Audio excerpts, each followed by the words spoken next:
I've got this match in the bag. Garnicia Elephantis. Good card. But the note says when you play that, I should play this one in attack mode. No way! I think I just took all your life points. All here. The card I play, how to beat it, everything. Huh? Sam is the winner. Here comes a new challenger! Hello, YouTube. Welcome back to the one and only Wheezy, making a second feature. Glad to be back. I'm happy you're here. Tell me what you did. So I went, got 28th place at Carta Magica Online Treasure Cup June 29th with Red Purple Law. Oh, the switch up. I know the last time we did a video, we talked about you're going to make that transition to the RP Law. Yep. And now you're just topping with it just like that, with that quick turnaround. Yeah, off the waitlist too. Oh, yeah. Congratulations. Yeah. How many rounds was that? So that was 10 rounds, which is like the standard for more than 800 people online tournaments.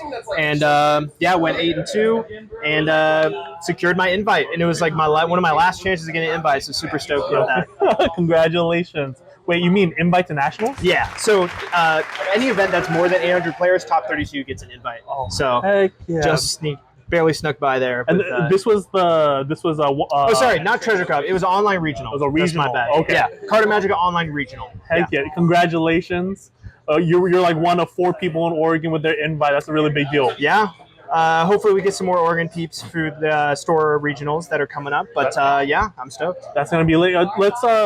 Let's break it down. Show me your deck profile. This is gonna be the EB list, right? This is gonna be the 6.5 Yeah. One piece. Okay. So it's funny that our vids are kind of always on the transition formats, but yeah, this is the list right after Sakazuki got banned and Great Eruption was banned, and Law was my deck of choice. I felt like it was the best deck for me to transition to after Sokka. So, okay, let's talk about ratios. What you got in here? Okay, let's go through it. I promise I will not go into a deep dive because at the time and still I'm still getting my legs with this deck and figuring out the matchups. But we went with 4 Gordon and 4 Raise Max. Ooh, okay. This is for the most part standard. A lot of players are going with the 8 1-drop reducers. Of course, Bandai decided to print a card that does the exact same thing as another card, and we're going to take full advantage of that. One of the best cards in the deck, just easy 1-drop, return -3, lets you use your leader effect to bottom 6 or less. If you draw 2 or more, that's fine because you can use that to hit 9Ks, and it basically just allows the deck to gain advantage because you're only using 1 card. You can take away one of their cards and play one from your hand. So I felt like the 8 was necessary. I wanted to see it every game, and it worked out for me. Right on. So going on to our other reducer and 2K, Otama. So Otama, some players are messing around with less than 4, but I felt like it was a pretty easy 4-up for me, being a 2K. You don't run that many 2Ks in this deck. I only run 9. So I wanted to make sure that the 2Ks I did play were very good and playable. And Otama is great because Gecko Moria is probably the deck that I was scared to face. And Gecko has a lot of 5Ks. So the -2 with Otama on play is very helpful to use your leader effect in the same way as Raise Max and Gordon. And it has the benefit of being a 2K. So I felt like the ratio of 8 and 4, so 12 total reducers, 1-drop reducers was good for me. Right on.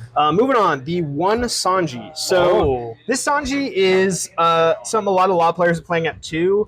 I felt like it was not a card that I needed to see, but I found in testing that I really wanted a little bit more counter. I felt like sticking with just 8 2Ks was not quite enough. And the Sanji for me is the next best 2K because it allows you to basically self-harm against Enel, which is another rough matchup if they starve you. So if you're playing Enel and they're leaving you at 4 life, oftentimes their Godatsu is always hitting a 4-drop, which is really rough. And with Sanji, you can basically get rid of their starve strategy, add a card to hand is basically a draw. And yeah, you can swing with it, but the main benefit of Sanji is the fact that you can take your own life. There's also other niche matchups like Nami, the blue Nami, where having Sanji allows you to draw. And funny enough, I did play a Nami, I think let me look. I did play Nami round 8, saw Sanji, but still lost that matchup. Mainly due to not having a lot of experience with it, but he was able to trigger, I think, 2 peel-off and 2 all-stars from life. So just really unlucky there. But Sanji mainly a 2K, but for those niche matchups where you really want to counter your opponent's star strategy, he worked out. I'm glad I played the one of. Is there did you play it now, or is that, how many other times? Let me go through my matchups real quick. Yeah. So I played a different deck all the way up to round 6. So a lot of variety in the 6.75 format. So round 1, I played Black Yellow Luffy, won that one. Round 2, I played Red Purple Luffy, won that one. Round 3 was my first loss to Red Whitebeard. Just did not see Shiraya, which is really important to keep yourself healthy in that matchup. And then round 4, I did play an Enel and got the W. And round 5, Red Purple Law, my first mirror. Win there. Round 6, Moria, got the win there. Round 7, another Red Purple Law, won that one. And then round 8 was the Nami I lost to. So that was at that point 7-2 or 6-2. Yes. And then Black Yellow Luffy round 9 and another Black Yellow Luffy round 10. So I saw the most Black Yellow Luffy, and that's the matchup I tested the most. So it ended up working out. And the next card you'll see is the reason why I ran for these is for the Black Yellow Luffy. This card was pretty much an instant win when you play it. The best way they can remove it against the Black Yellow Luffy is like Thunderbolt. Otherwise, they don't really have the cards or the resources to be able to remove Shiraya if you just leave it standing. And going first, you can play this out turn 2. It's a constant threat. They have to consider every single time they use a baby Ace, Sabo, or Luffy if they want to risk getting hit by Shiraya by copying their leader. Just on top of that, it's just a nice, solid blocker. It's usually always a 5K swing. And against those rogue matchups where it's a 6K leader like Whitebeard, and it ended up really helping against Red Purple Luffy as well, because they can buff up to even 7 or 8. Yeah. It's just a busted card in those matchups, and anything else, it's a blocker and a counter. So I felt like there's very little downside to playing 4. And the next card you'll see is another reason why I kind of went heavy on the 3 drops. Is I wanted to minimize the pain of going first. In a lot of matchups, going second's going to be the best with Red Purple Law, but with 4 Zoro Juro, you pretty much turn going first into even or even sometimes better in a lot of matchups. And that's because this guy, if you're at 3 or less life, so they attack you once, you take it, he gets you an active Dawn when it attacks. You don't have to attach Dawn, it doesn't have to be rested, it's an active Dawn on attack. And it negates the pain of going first. You get that extra Dawn. You're back on your even curve. It is a pest that has to be removed. They have to respect it. There were certain matchups. I think in one of my matchups, I was able to get 2 out at once. They stuck the whole game. And then when I went for game, I had 2 of these. I just swung 4/4. Basically, got me 2 free Dawn to be able to go for lethal with a Kitten Killer. So it's an instant target. It basically has taunt. If you rest it, they have to go for it. It's a counter. It's a 3-drop. You can play it off leader. You can hard play it. It's just so good. Probably the best card of the tournament for me. Every time I saw it, I was happy to see it, and pretty much every matchup, it's good in. So 4 Zoro Juro was definitely a good call. I know I've seen a lot of decks that run the Zoro Juro, but like the flex spots is the Chopper. Do you also run Chopper, or so what's your thoughts on that character? To be honest, I did not test the Chopper. Okay. I know it has its uses, but really I didn't put too much practice into this deck because I was on the wait list and I wasn't 100% sure I'd even get in. Chopper definitely be something I want to test in the 07 format as well. For sure. But I felt like with the 4 Shiraya, you'll see I have a 3 Queen and the 4 Kid. I felt like I had enough blockers, and with 4 Gordon and 4 Raise Max and the 4 Otama, I felt like I had enough of the Dawn minus. But Chopper is definitely an interesting card I would test out if I had more time. But yeah, it would probably take up one of the Zoro or Shiraya slots if I were to play the Chopper. For sure. All right, and then the other staple of the deck, 4 Shachi and Penguin, very standard. The homies. One of the best cards to see in open in hand. Yeah, the homies. Just being able to play a 5-drop and get this out if you're on 6 Dawn and get 2 Dawn back. And then especially if you have the kid blocker, you're basically going even on your leader. You're not even minusing any. It just allows you to keep up aggression, keep playing cards. And it's a 2K, which what more could you ask for in a card? Just absolutely busted in this deck. And then the next 4-drop, you're going to see a lot of 4-drops. Mr. 2. So Mr. 2 is another card that very, very scary for the opponent if they're playing a 6K or Black Yellow Luffy. If they're playing a 6K leader or Black Yellow Luffy.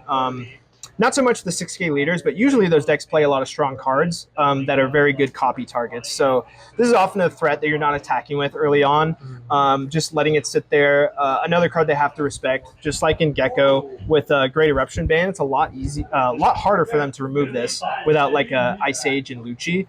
So oftentimes it's just sticking around on your board. And if your opponent ever plays anything with more than 5K power, it's basically like a free extra swing, more power than you would normally have. And then the other amazing part of its effect, on play, get an Active Dawn. That Active Dawn matters a ton. And with 8 3-drops, there are often times when you'll play this out, you'll play something off leader, or you play this off leader, and you'll get a Dawn, and you'll have 3 Dawn. So you'll be able to essentially play 3 characters in one turn, just from the fact that this is getting you an Active Dawn. Even more so if you have the Zora out. It just allows you to do crazy advantage plays. They really, it's just another must-kill target. And if you have a bunch of stuff that they have to kill, then your life is staying pretty healthy. And you can grind out games just for the fact that you sit on 2 life. They have to remove these, and then you can basically get draws and hope for a lucky lethal. Yeah, so they just gotta respect the card. Gotta respect the card, and the ramp is amazing. So our finisher of the deck, Kid and Killer. Would never go down from 4. Being a 7K rusher, if your opponent's 2 or less life, is just amazing to play off leader. You can just get lethals out of nowhere. Your opponent has to respect it. They have to assume you have one.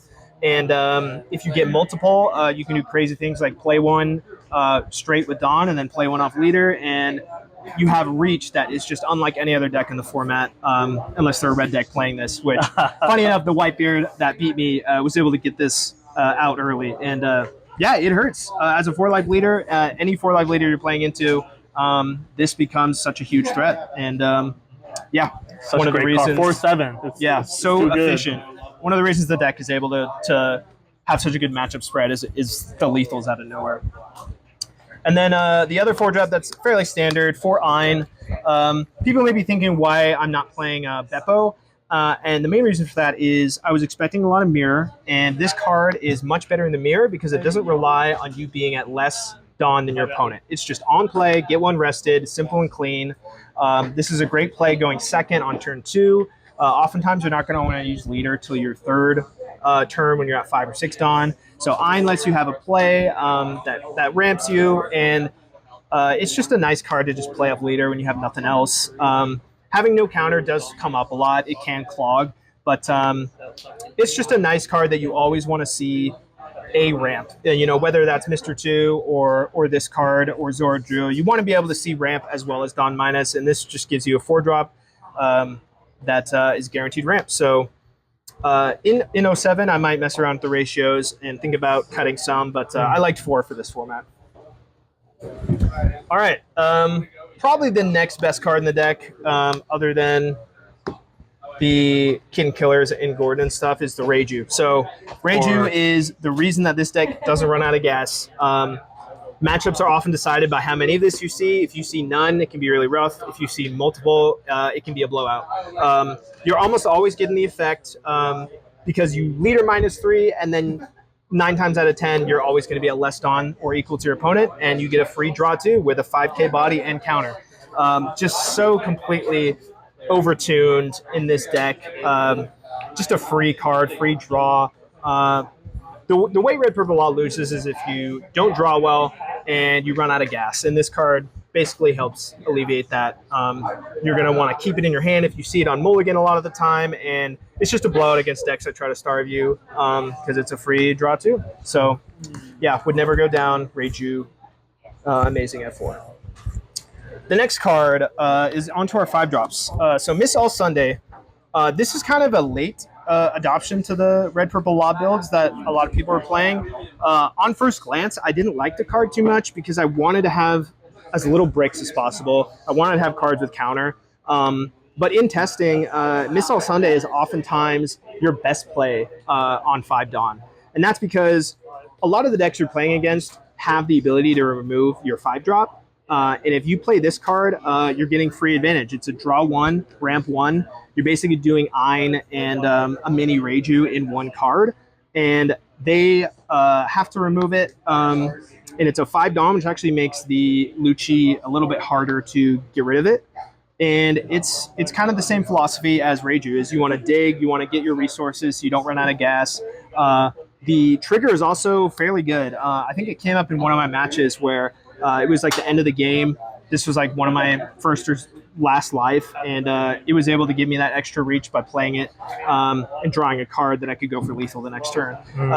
So there's times when you're not going to want to use the trigger. Dawn -2 is pretty costly, but you're pretty much only Dawn -1 because it gets you a ramp. And the draw is probably the most important aspect of this.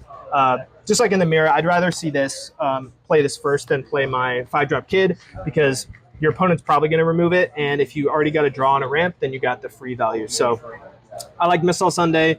I was waffling between 2 and 3, but I think 2 is a good middle ground. You definitely don't want to have a clog, but I liked it a lot. Makes sense. And then our other big 5-drop is Mr. Kid. So Eustace Kid 5-drop.